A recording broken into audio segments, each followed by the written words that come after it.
8年了，羅技，你終於想起 G304這顆滑鼠了。想當年啊，打着 LOL、黑色沙漠、PUBG， 有一大部分人都是用的 G304，它的價值就跟這些遊戲一樣，經典中的經典。那遊戲還在更新嘛，羅技也是，這次把它做個大升級，叫做 G304 Super Lite， 性能升級以外，重量直接砍一半哦，不需要再換電池，讓它更適合拿來打 FPS 遊戲。噔噔噔，同廠家印新品 G31698，一把支持 8K， 带有 Gasky 結構98配列單模有線機械鍵盤。Hello， 各位，我是高阿子，呱呱開箱介紹給大家。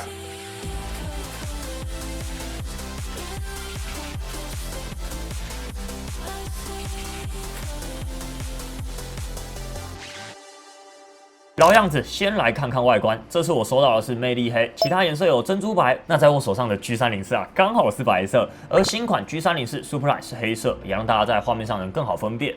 第一眼馬上發現不同之處。當年 G304 一體成型的滾輪區塊啊，現在獨立塊出來了，並且中間的 RGB 燈號變成大面積燈罩。我是比較喜歡這樣燈罩的設計啦。你呢？喜歡哪一代的設計？中間預設是 DPI 切換的按鈕，只要功能設定 DPI 循環燈罩和燈號，就會跟驅動 DPI 檔位顯示的顏色同步。這樣就可以記顏色來切換對應 DPI， 算是一個實用的小功能啦。比較可惜的是，燈號的檔位顏色不能完全制定，我們已經有跟羅技建議了，理論上已經有 RGB 燈光，如果未來更新，應該很有機會做出來。再來底部角貼也不一樣了，上半角貼是環繞邊緣的回力鏢膠囊型，下半兩片環繞邊緣的膠囊型，中間則是倒 U 型。這樣的設計可以發現啊，中間會有一部分是沒有主貼的，實際使用滑動上，Y軸往下會感覺比較慢一點，並且整體滑動啊都偏色偏慢。另外是3模連接，2.4G 的赫茲藍牙都能夠在左邊切換，右邊則是開關，而且還有裸露的螺絲哦，自己拆装修理感覺就很方便。接着是當年的 G304啊，塞了5號電池，重量都快接近100克，這是砍掉電池設計，來到58克，可以說是主流剛剛好的重量，而重心啊在中間偏後一點點，而且滑鼠下方啊也直接做一個接收器收納槽啊，不用換電池了，直接插線充電。續航我也實際測試啊，官方標數是超過130小時，同時也有配備快充功能，充電2分鐘可以使用3.5小時，所以我們也順便測了一下 2.4G 模式，開啟 1K 電量96%，4個小時才掉3%左右。最後是按鍵外觀的設計有改變一點，大片斜面覆蓋的按鍵蓋，一直到前端往前凸製出去的感覺。按鍵蓋內側邊緣啊都有做出內圓角，讓材質拼接上更圓滑。而側鍵形狀，俯看是梯形，側面看啊像是武士刀裡面短刀型的柱形。整體外觀啊有種深邃黑心鍵的感覺。不過按鍵手感的話，前行程和後行程依然很短，但又比 G304 更清脆和扎實，整體反饋回彈也比較好。如果我們再拿 G Pro Super Lite 來比，行程就真的短很多了。体感上的話，按鍵蓋觸點力就觸發，手放鬆一點就鬆開了。至於側鍵手感也是比較脆一點，按壓更集中。G Pro Super Lite 則是比較圓軟的手感。那我們就來聽聽這個純粹的機械聲音。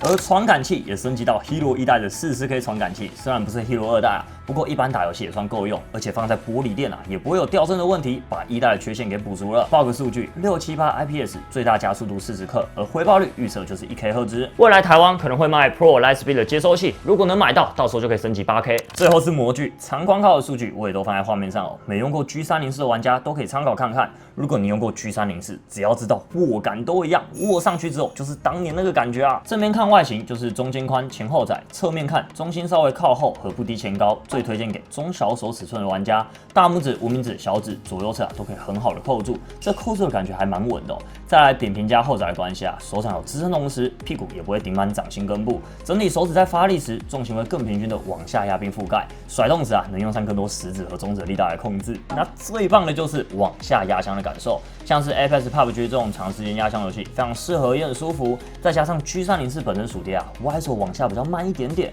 所以整體偏往下比較慢的手感 ，G304 G304 Superlight 發揮得很好，我也拿來跟 G Pro Superlight 比較了一下，左右甩槍的靈敏度就沒那麼高，但相對停住的穩定度 G304 好一點。而我的手比較大啦，就會變成指握去使用，其實也蠻不錯的。不過還是更推薦給中小手尺寸抓握玩家。至於塗層表面，跟 G Pro Superlight 的類皮殼滑順手感不一樣，跟 G304 比啊，會比較有顆粒感，上手摸偏沙沙，而且很澀的手感，指滑力很好啦，而且表面不太貪指紋。再來就簡單聊聊驅動，跟一般邏輯滑鼠差不多 ，DPI 靈敏度、回報率可以在這邊設定，其他設定有按鍵設定、有燈光，也都能自己看看。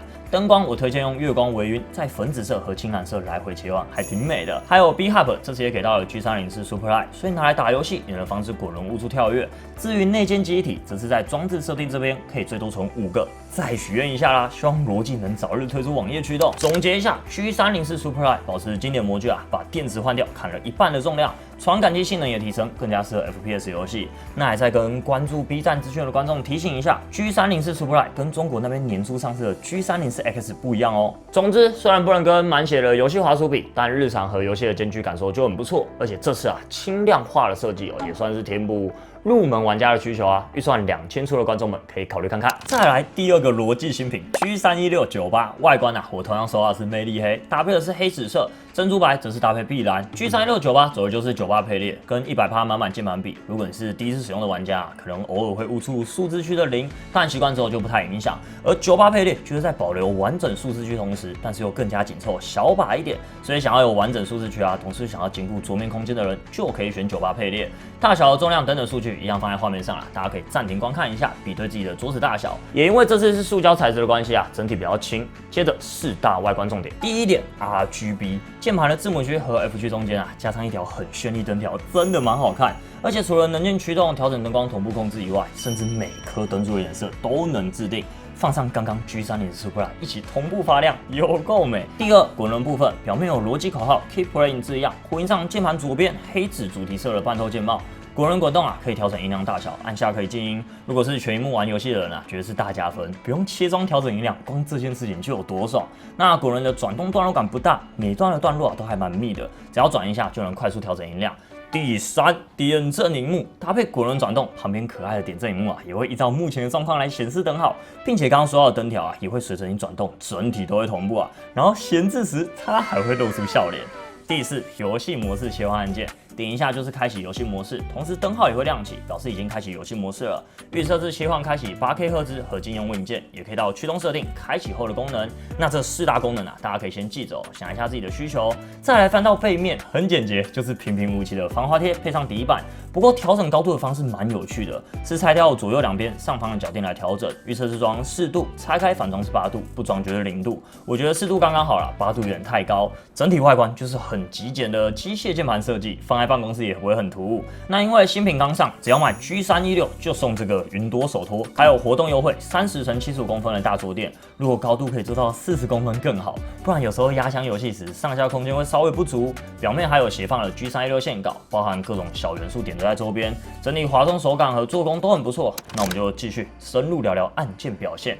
鍵帽採用的是原廠高度的雙色成型 PPT 鍵帽，表面手感部分啊，跟你摸過的羅技遊戲鍵盤其實都差不多，是那種粗糙的手感。而軸體有線性軸和段落軸，我收到的是線性軸版本，我也比較喜歡線性軸，就是像紅軸，直上直下一按到底的那種。如果你比較喜歡反饋清脆按壓，那就選段落軸。那線性軸總行程3.2毫米，觸發力到40到45克，不算重也不算到輕啊，剛好在遊戲和辦公之間取個平衡。同時 G31698也支援熱插拔，所以大家可以替換上自己喜歡的軸體來使用。而鍵盤內部是回彈矽膠底墊和多層小鷹海綿，再加上 Gasky 結構，按壓手感上扎實集中，並且聲音偏向悶厚響。我們就直接來聽聽看吧。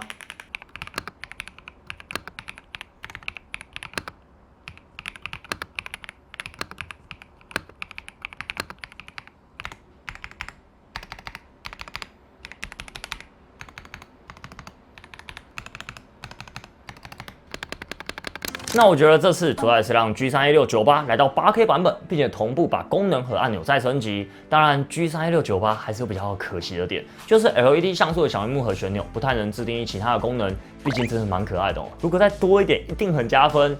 總之，今天的這2項新品，我會推薦給誰啊？如果今天有人來問我，它不是像我們這種整天在研究外設、追求即刻極限玩家的人，反而外觀會喜歡羅技這種輕商業帶點穩重的設計風格。辦公同時玩不同的遊戲，並且預算剛好在1000元左右的人，從以前我就會推 G3 系列，而現在如果是同樣的人群，他的預算在這個級距內，我也同樣會推薦 G3 系列。反正這次羅技就是把 G3 系列產品線升級，同時跟上主流水準，大家同樣針對自己的需求做考慮詳細資訊我會貼在資訊欄。如果喜歡這部開箱的話，再幫我點讚熱推一下啦，這對我來說非常重要。